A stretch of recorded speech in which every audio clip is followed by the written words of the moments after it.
Algunas escenas de este programa se han grabado nuevamente.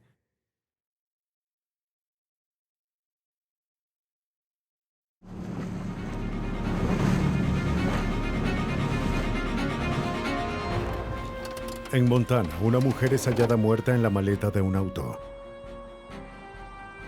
Los investigadores luchan por atrapar al asesino a pesar de la escasa evidencia. Una mujer de 33 años muere mientras dormía. La policía de Tennessee debe averiguar si su muerte fue de causas naturales. En Ohio, una mujer abandona a su esposo y 2 hijos. Pero en una investigación de rutina se descubre que su desaparición no fue intencional. Un asesino bien planificado puede desconcertar a los investigadores más expertos. Pero gracias a la ciencia forense se descubre la identidad del culpable y se revelan los elementos de un asesinato.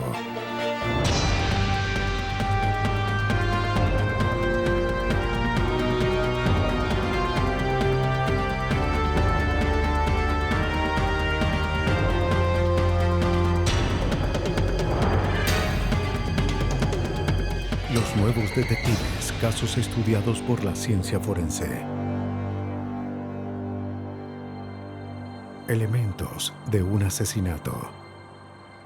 En el corazón de Montana, conocido como el país del gran cielo, se encuentra Great Falls, ciudad rodeada por las montañas rocosas.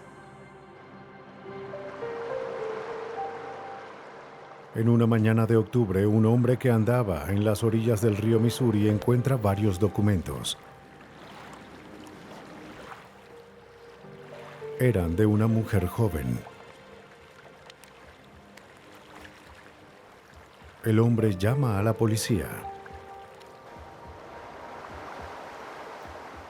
Los agentes del departamento de policía responden a la llamada. Hallan otros documentos que pertenecían a la misma mujer. Susan Galloway. La policía conocía el nombre. ¿Las guardo como evidencia? El día anterior se había denunciado la desaparición de Susan Galloway.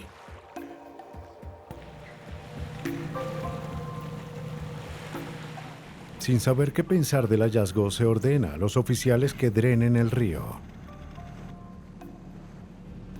A 6 metros de la orilla descubren el bolso de una mujer.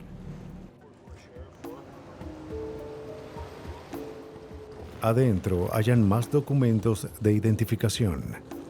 ¿Qué encontraron? También había $100 en efectivo. Pero ninguna señal de Susan Galloway. La policía local contacta a los padres de la mujer y procede a interrogarlos. Los familiares se inquietan al saber que su hija y el auto habían desaparecido. Todo parece ser tan... Susan se había comprometido hace poco y parecía muy feliz. Me contaba todo. Su prometido, Craig Smith, estaba en una base cercana de la Fuerza Aérea. ¿Nos fue muy bien? Sí, me alegra mucho. La pareja solía ayudar en el negocio de los Galloway. Susan era una mormona devota. Aunque Craig no lo era, había aceptado convertirse para poder casarse con ella.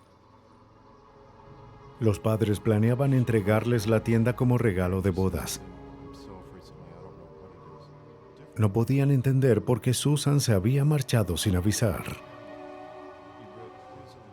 El detective Ken Anderson no tenía muchas esperanzas.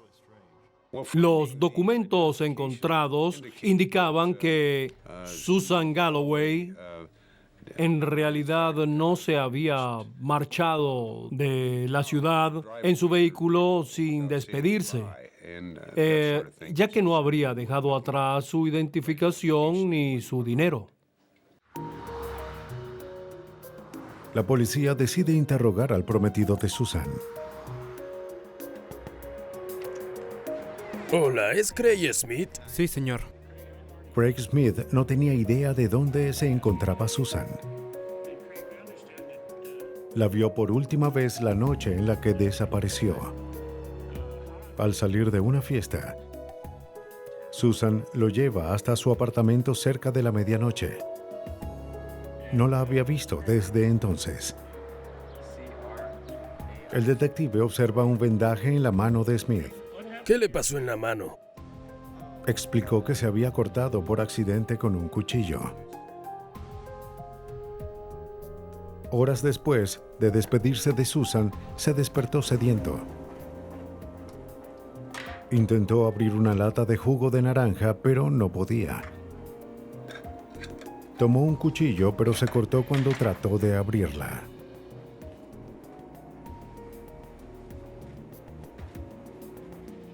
Como su auto no funcionaba, caminó hasta la base donde estaba apostado a fin de que un médico le curara la herida.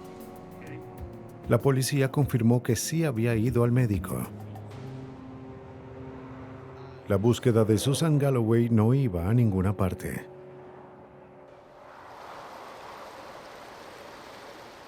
Tres días después, un empleado que trabajaba en una represa cercana observó algo extraño al otro lado del río.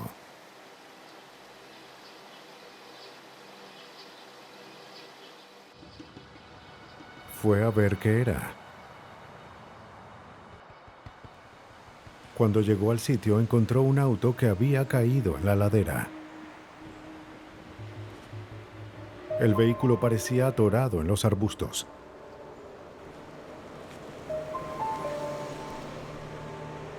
La policía y los técnicos forenses acudieron de inmediato al lugar.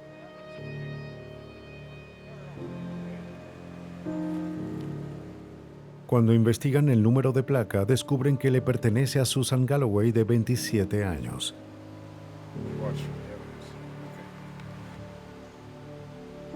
El sargento Anderson baja por la ladera.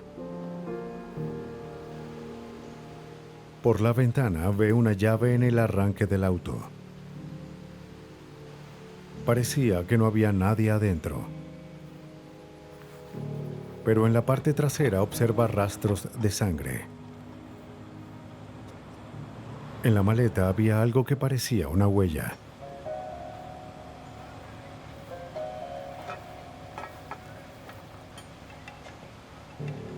Luego, Anderson revisa el interior del auto.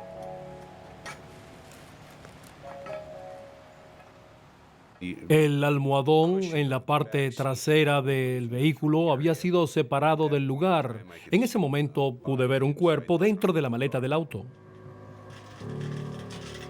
La mujer coincidía con la descripción de Susan Galloway. Parece que había sido asesinada. La policía remolca el vehículo y procede a buscar pistas. Adentro del auto, los técnicos encuentran manchas de sangre en el asiento delantero. También descubren varios fragmentos de vidrio verde manchados de sangre. Se toman fotografías a la parte exterior del auto. El cuerpo es transportado a la oficina del forense para su autopsia.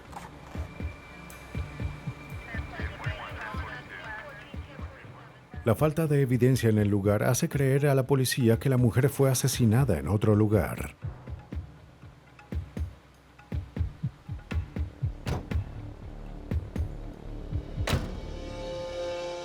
Un perro rastrea el olor de la víctima.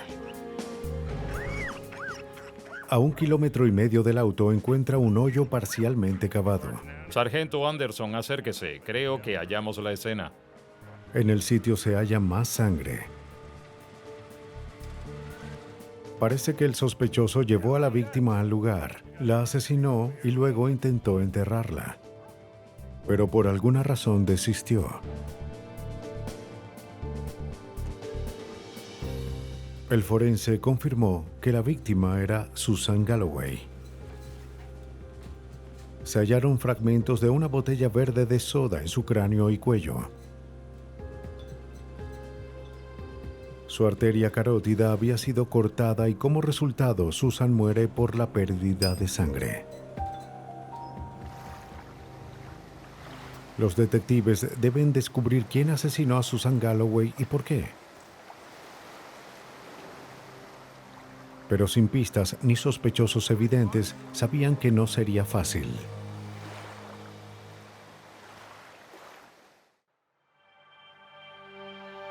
La policía de Great Falls, Montana, no encuentra muchas pistas en el caso de Susan Galloway. La joven había sido brutalmente asesinada con una botella de soda.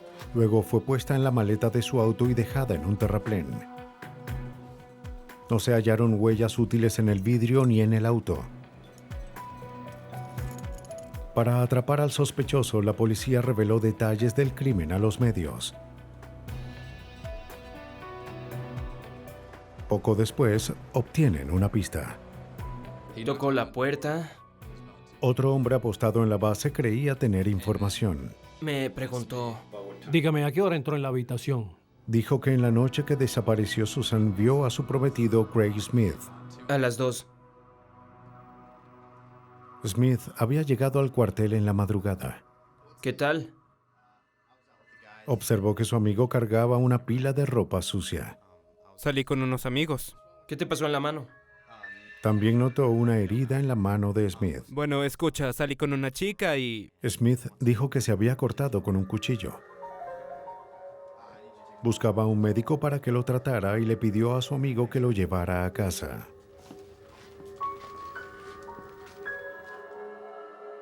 Smith también le contó que estaba bebiendo con unos amigos y se quedó varado. Tenía una... De hecho, le pidió que lo mantuviera en secreto ya que su prometida, Susan Galloway, se molestaría. La declaración del piloto contradecía la versión de Craig Smith, quien afirmaba que se había ido a dormir justo después de que Susan lo dejara en casa. Ken Anderson tenía sus sospechas. Como parecía que Craig mentía sobre algo, de repente pasó a ser el principal sospechoso en vez de un prometido afligido. La policía procede a corroborar la historia de Craig. Localizan al médico que lo había tratado. Confirmó que Craig Smith había ido a que le curaran la herida a tempranas horas del 23 de octubre. Fue en su mano derecha. Muy bien. ¿Y cuán grande era la herida? El médico recordó haber pensado que la herida coincidía más con el corte de algo dentado que con un cuchillo. Era profunda. Pero esa información no era suficiente para probar que Craig era el asesino. A fin de relacionar al sospechoso con la escena del crimen, la policía registra el lugar. Tengo un par de preguntas que hacerle, si no le molesta. La vendedora de una tienda vio a Smith y a Susan Galloway en la noche de su desaparición. De acuerdo con la vendedora, parecían discutir cuando entraron a la tienda. Compraron varias botellas de soda y se marcharon. Nos vamos ya. La vendedora le mostró al oficial la marca de soda que la pareja había comprado. Eran botellas verdes de vidrio idénticas a los fragmentos hallados en el cuerpo de Susan Galloway.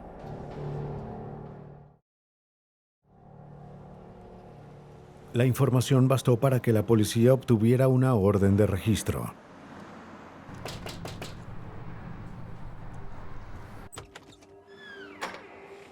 El sospechoso negó de nuevo estar involucrado en la muerte de Susan. Departamento de policía, él es Ken Anderson. Tenemos una orden. Admitió que él y Susan habían entrado en la tienda esa noche. También reconoció que solía estar en el área donde el vehículo fue encontrado. Pero Smith negó haber estado en el sitio donde un hoyo había sido parcialmente cavado, donde al parecer el crimen fue cometido. ¿Son esos los pantalones? Incautan la ropa que Craig llevó la noche de la desaparición de Susan. ¿Es suyo? Sí, así es. Nos llevaremos todo esto. Pero las prendas habían sido lavadas. También hay una camisa allí, ¿no? La única esperanza de la policía era relacionar a Smith con la huella de zapato encontrada en el auto de Susan.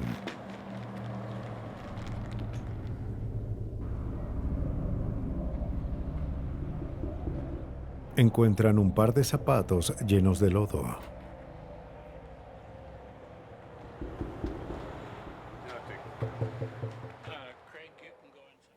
Un análisis reveló que los zapatos de Smith eran de la misma talla y que las suelas tenían el mismo patrón que los hallados en el vehículo. Pero eso no era suficiente para probar su culpabilidad. Él había conducido el auto muchas veces. Aunque la huella estaba en un lugar inusual, podía haber estado allí.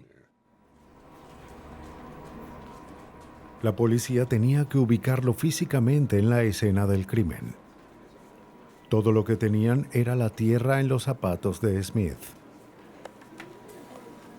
Creíamos que si había estado en la escena del crimen, tendría restos del suelo.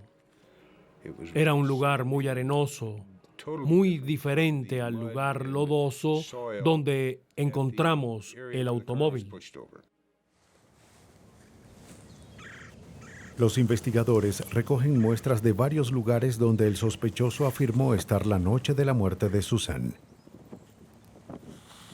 También recogen muestras del lugar donde creían que se había cometido el crimen.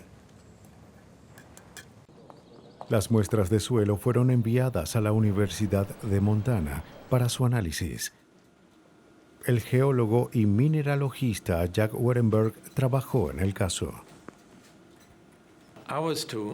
Tenía que examinar el suelo de donde se había cavado un hoyo y otras áreas más pequeñas que debía revisar a fin de comparar las muestras con los restos hallados en el zapato. Werenberg observó que las muestras tomadas del zapato de Craig tenían pequeños fragmentos de vidrio, posiblemente de botellas rotas. Un análisis microscópico reveló que las muestras contenían rastros de ceniza que podrían haber surgido del cobre. Las muestras recogidas en el patio de Craig y el camino que recorrió hasta la base no tenían dichas cenizas.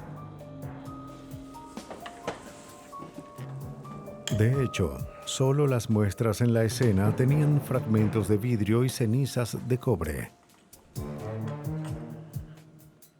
La razón era simple. A más de 90 metros del lugar, en las orillas del río Missouri, se divisaba una planta de fundición de cobre. Werenberg determinó que esa era la única área del condado donde había cenizas de cobre en el suelo. Craig Smith estuvo en la escena del crimen, algo que había negado. ¿Su nombre es Craig? Enfrentado a la evidencia en su contra, Craig Smith confiesa haber matado a su prometida. Admite que quería el negocio familiar de los Galloway, pero no estaba interesado en Susan. Fue acusado de homicidio en primer grado. La policía cree que la pareja tuvo una fuerte discusión la noche del asesinato. Haré lo que yo quiera. Yo soy el que manda. Tú no cancelarás nada. Luego, Craig Smith atacó brutalmente a su prometida. Luego la llevó a un lugar apartado para asesinarla y enterrarla.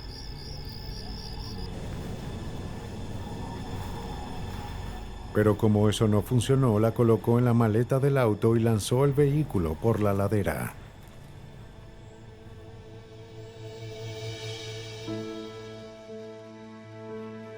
Craig Smith fue declarado culpable de homicidio y sentenciado a 100 años de prisión.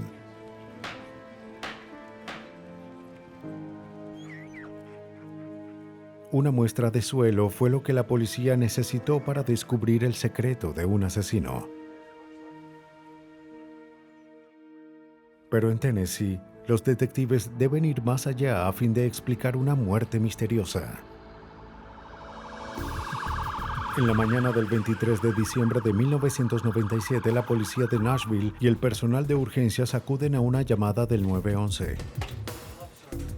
Terry Robinson declaró que su esposa había estado enferma por varios días y que ahora no respiraba. Fue declarada muerta en el lugar. Al no encontrar una causa obvia de muerte, los detectives hacen una investigación de rutina. No veo nada extraño aquí. Bueno, El detective E.J. Bernard fue asignado al caso. Lenora Robinson, de 33 años, yacía muerta en la cama de la pareja. Los investigadores observaron una sustancia negra en la camisa y almohada de la mujer que provenía de la nariz y la boca de la víctima. No parecía sangre. Nos llevaremos la almohada. Hay un cigarrillo no terminado. Pensaron que quizás provenía de un cigarrillo encontrado al lado de la cama. Nos llevaremos esto. También hallaron y recogieron una botella de Gatorade y un vaso lleno con la bebida. Guárdalo. Y también el vaso.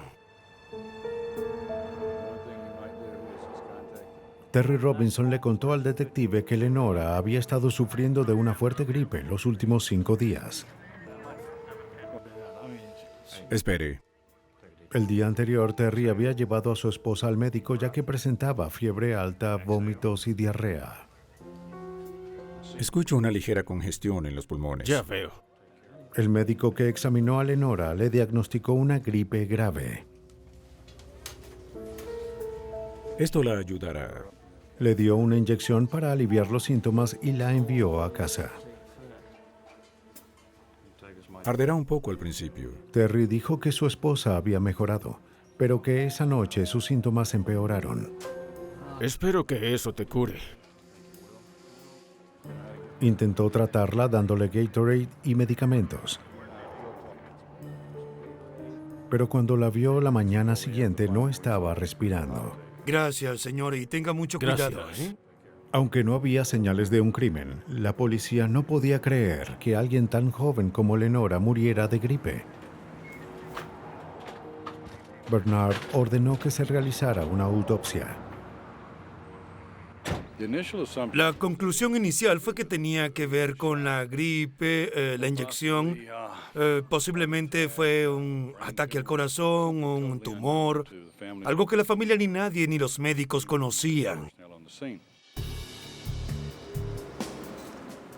Su cuerpo fue enviado a la oficina del forense en Tennessee, ubicada en Nashville. Allí, el doctor en jefe Bruce Levy realizó la autopsia. La sustancia negra proveniente de la nariz de Lenora Robinson llamó su atención de inmediato. En este caso, lo primero que se observó fue una sustancia negra en la almohada, al lado de donde estaba su boca, es decir, que había salido de su cuerpo. No sabíamos de qué se trataba. Un análisis reveló una enfermedad del corazón y congestión en los pulmones, lo que afirmaba la idea de que había muerto por causas naturales. El detective Bernard llegó poco después para observar la autopsia. Notó algo inusual. Huele a almendras o dulces. Es cierto. Del cadáver provenía un olor a almendras amargas, lo que se relacionaba a personas que habían muerto por envenenamiento de cianuro. Pero después de otros análisis no se hallaron señales asociadas con la ingestión de cianuro. No había daño en el hígado ni quemaduras en la boca y el esófago. Solo está el olor. Se analizó la bebida encontrada cerca de la cama de Lenora, pero no estaba envenenada. Si la víctima había estado expuesta al cianuro, la pregunta era, ¿por quién y cómo?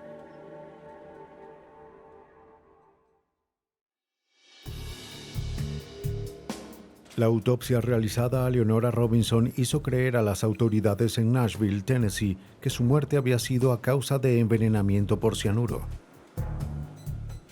Para probarlo, se requerían más análisis. El forense extrajo muestras de sangre, tejido y orina.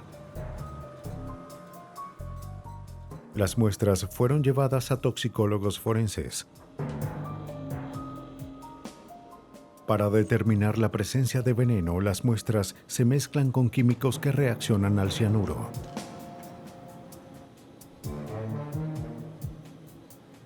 Si había veneno, la muestra tendría un color azulado o púrpura en minutos.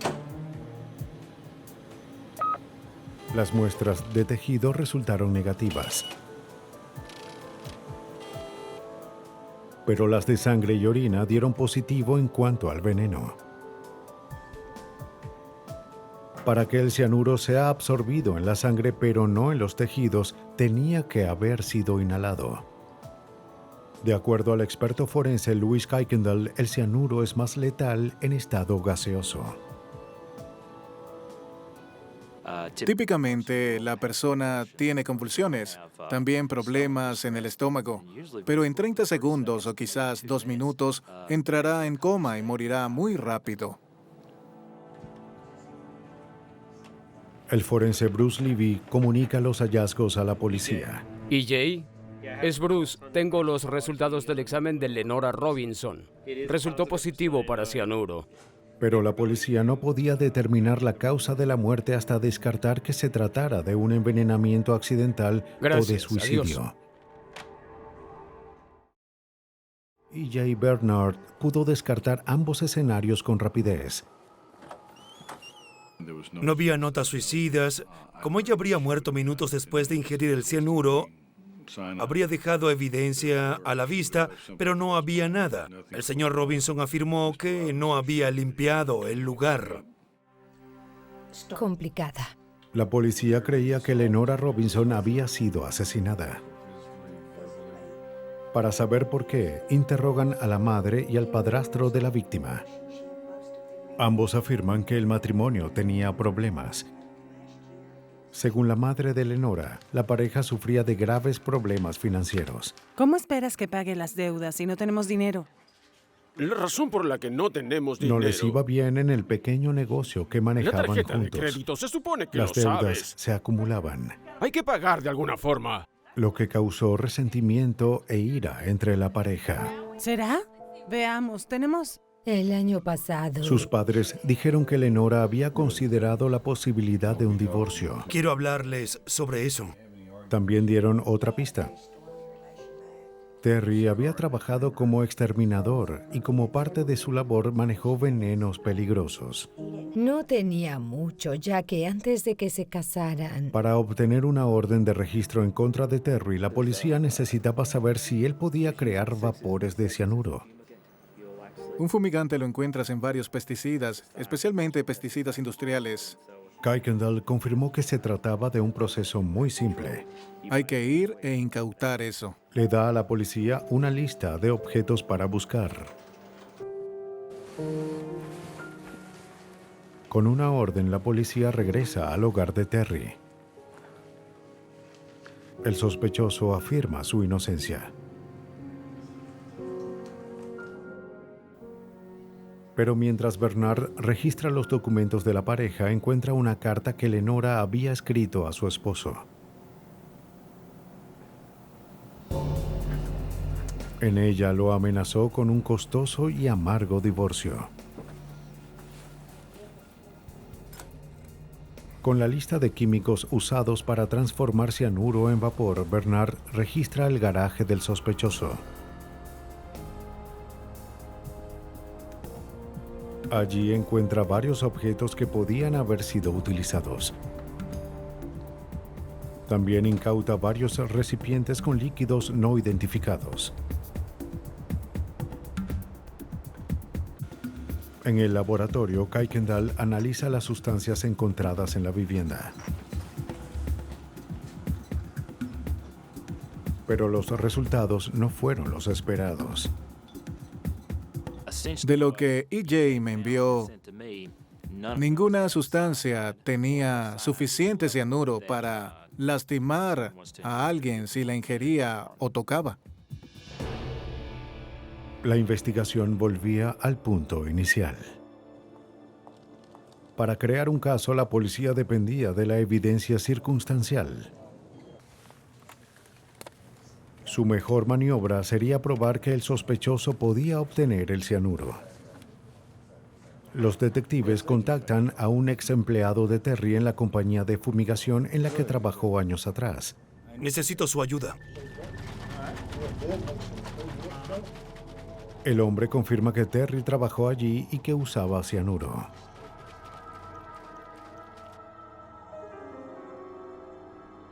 De hecho, Terry Robinson convertía el veneno cristalizado a líquido que era usado para matar insectos y roedores. Tiene un fuerte olor. El empleado no había visto a Terry en mucho tiempo y no sabía si se había llevado algún veneno cuando dejó la compañía. Eso es todo, ¿no? El detective E.J. Bernard se niega a rendirse. Bien, lo haré. Muchas gracias. Bueno, seguí buscando la fórmula mágica para poder hallar pruebas de que compró cianuro, pero era imposible. Aunque la policía había establecido el motivo y la oportunidad, no tenía evidencia suficiente para vincular a Terry Robinson con el veneno utilizado para matar a su esposa. Sin eso, el asesinato podía quedar sin resolverse.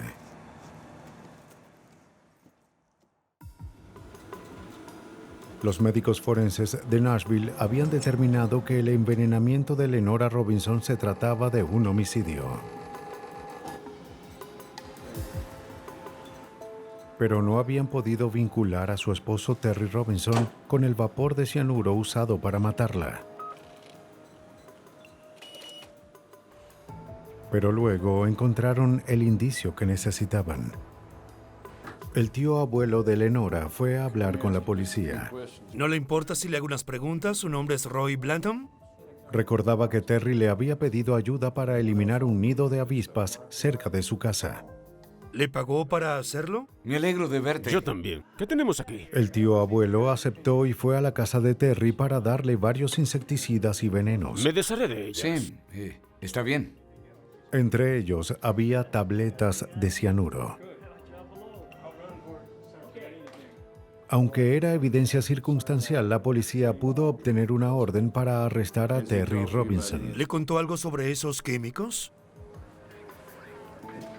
El 30 de junio, la policía regresa a la casa de Terry y lo arresta. Robinson fue acusado de homicidio en primer grado por la muerte de su esposa. La policía cree que Terry Robinson se aprovechó de la enfermedad de Lenora para librarse de un matrimonio infeliz, deudas acumuladas y un posible divorcio.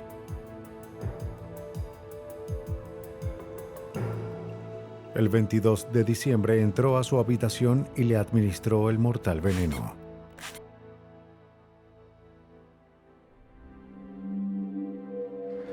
El 15 de octubre de 1999, Terry Robinson fue hallado culpable de homicidio en primer grado y sentenciado a 51 años de prisión.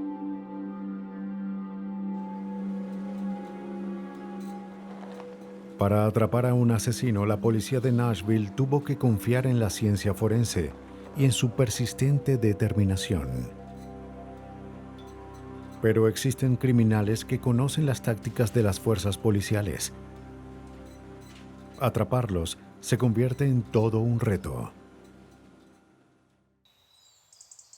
Con una población menor a 8,000 habitantes, Belpre, Ohio, es una comunidad unida y amigable. Así que cuando alguien desaparece, todos se preocupan. El 19 de septiembre de 1996, Jack McCready llega a la estación de policía. No lo hice. Los investigadores lo conocen. Regresé a casa y su auto no estaba. McCready era un oficial respetable de la policía de Ohio. Su ropa no estaba. Después que saliste del trabajo. Sí. Quería denunciar la desaparición de su esposa Jennifer.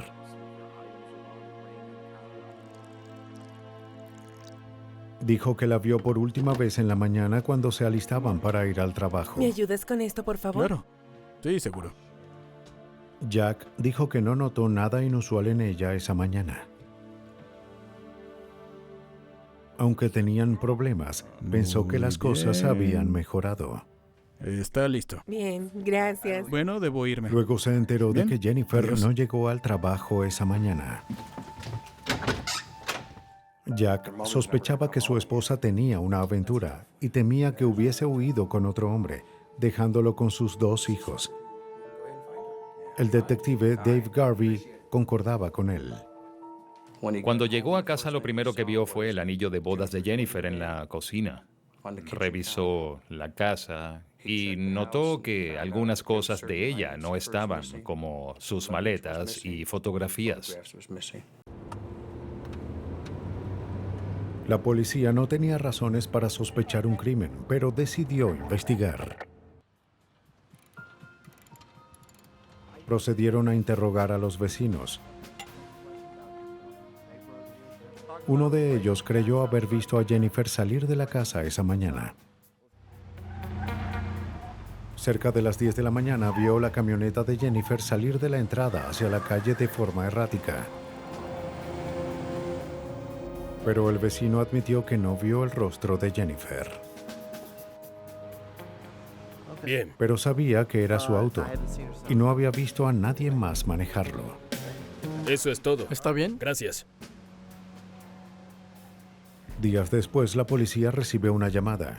Un auto idéntico al de Jennifer fue encontrado en un estacionamiento. Jack McCready se dirige a la escena y confirma que es el auto de su esposa. Los investigadores registran el vehículo. No hallan señales de lucha ni de ningún crimen. Pero incautan el auto para analizarlo minuciosamente. Los técnicos forenses examinan el auto con luminol, un químico que puede detectar rastros invisibles de sangre y otras sustancias biológicas. Pero luego de varias horas, los análisis no muestran elementos que indiquen un crimen.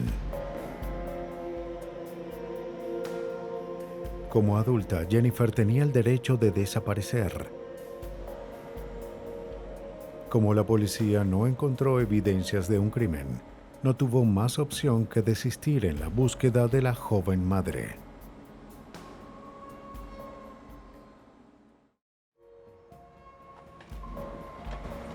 Los detectives de Belpre, Ohio, no hallaron evidencia que probara que la esposa del oficial Jack McCready había sido víctima de un crimen. Hay que seguir buscando. Sí. Todo indicaba que la madre de 2 niños se había marchado del lugar. Dejó el auto atrás. Pero los amigos de la mujer contactan a la policía. Unas preguntas sobre sus vecinos del frente. Les preocupaba que algo le hubiese ocurrido a Jennifer McCready. Afirmaron que Jennifer estaba dedicada a sus hijos. Eran su vida. Nadie que la conociera creía que abandonaría a sus hijos. Tampoco creían que tuviese una aventura, como afirmaba Jack. Ella nunca haría eso. Pero Jennifer pensaba divorciarse de su celoso y posesivo esposo. Luego, una testigo suministró información. Dijo que al momento de la desaparición de Jennifer vio un vehículo de policía en un área remota afuera del pueblo. La descripción del oficial coincidía con la de Jack McCready. Pero como la mujer había dado información poco confiable antes, Dave Garvey creía que en esta ocasión hacía lo mismo. Pero sin pistas adicionales, los detectives decidieron ir al lugar que la mujer indicó.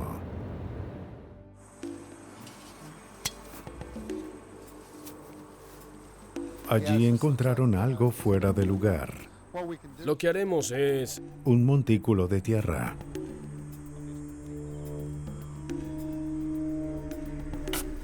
Cavaron unos pocos metros y hallaron una prenda. Encontré algo. Parece un... El hallazgo fue seguido de un olor a descomposición.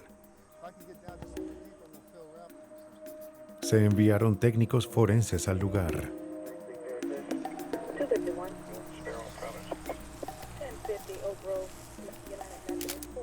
La excavación continuó y encontraron un edredón y una bolsa de dormir. Esa tela... La tela envolvía restos descompuestos. La cabeza estaba cubierta con una bolsa de plástico. Cuando se retiró la bolsa, uno de los oficiales identificó el cadáver como Jennifer McCready. Lo que haremos ahora es... La mujer llevaba pijamas, lo que no consistía con la declaración de su esposo de que la vio por última vez cuando se vestía para trabajar. Como rutina, se recogen muestras del suelo alrededor de la escena. Los técnicos se llevan el edredón y la bolsa de dormir para analizarlos.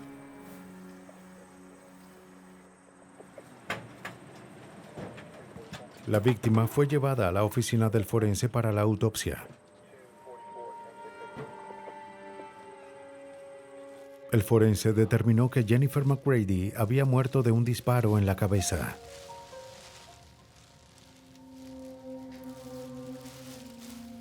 La bala de una Magnum 357 fue enviada al laboratorio.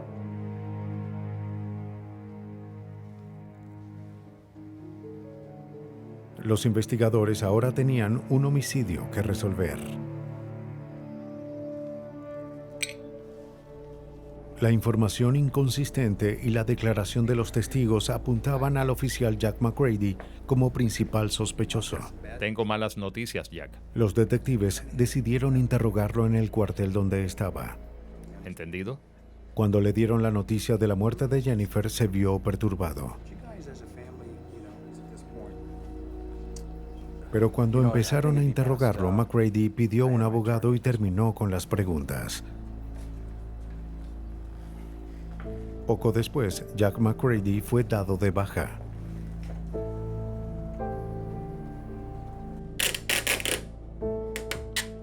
Los investigadores esperaban hallar más con la evidencia encontrada.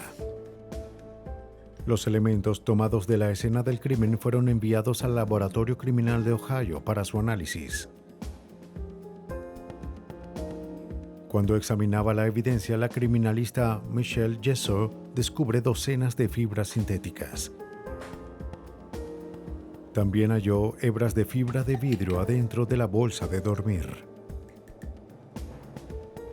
Hallar el aislante de fibra de vidrio dentro de la bolsa fue algo muy inusual, en mi opinión, ya que producía picor.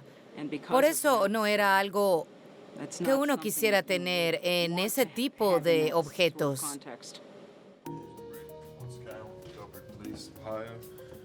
La policía obtiene una orden para registrar el hogar de McCready. Tienes que verlo, míralo. En la habitación hallaron edredones idénticos a los que envolvían a la víctima.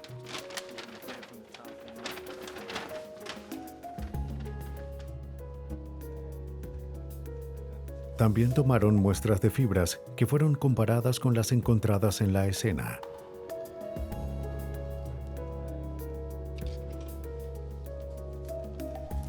En la cocina, la policía encuentra una Magnum 357.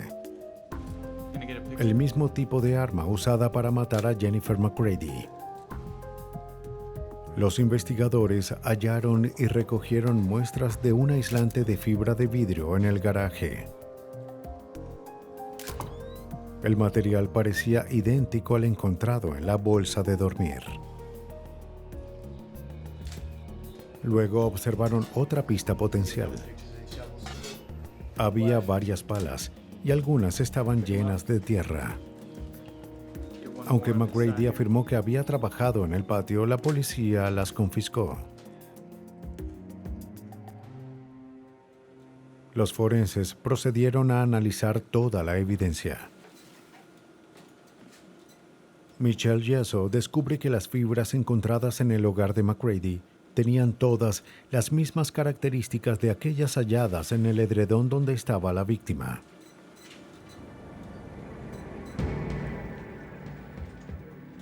Todo indicaba que la víctima fue asesinada en su propio hogar, pero nada indicaba quién había cometido el asesinato. La mayor oportunidad que tenían para relacionar a Jack con el asesinato no llevó a ninguna parte. El cañón del arma había sido extraído, por lo que un análisis de balística era casi imposible. La policía subestimó a Jack McCready. No vi nada allí que indicara que... El sospechoso había sido lo suficientemente listo como para alterar la única evidencia que lo vincularía al crimen. O eso pensaba. La policía contacta a Richard Bisbin, un microscopista que trabaja para la firma Macron Associates. Le pidieron que comparara las muestras del suelo recogidas en la escena con las halladas en la pala y el patio de Jack McCready. Analizamos las muestras mediante una comparación cuidadosa de todos los detalles del suelo. El suelo se diferencia por el color y la presencia de plantas, también por sus minerales. Se diferencia por su textura y los tamaños de las partículas en él. Todos esos elementos son comparados. Bisbin empieza su investigación comparando las muestras de la pala de McCready con las de su patio. Pero la textura, tamaño, color y composición de las muestras no coinciden.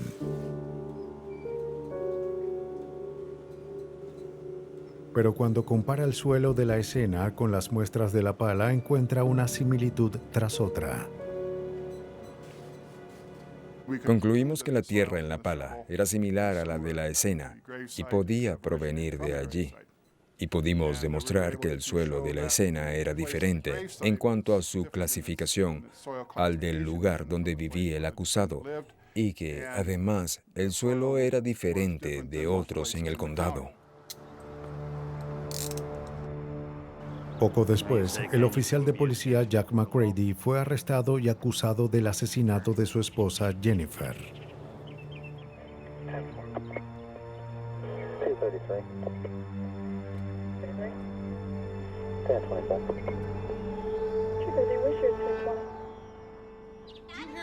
Aunque la policía desconoce el motivo que lo llevó a matar, la evidencia indica que el 18 de septiembre, Jack McCready le disparó a Jennifer en la cabeza.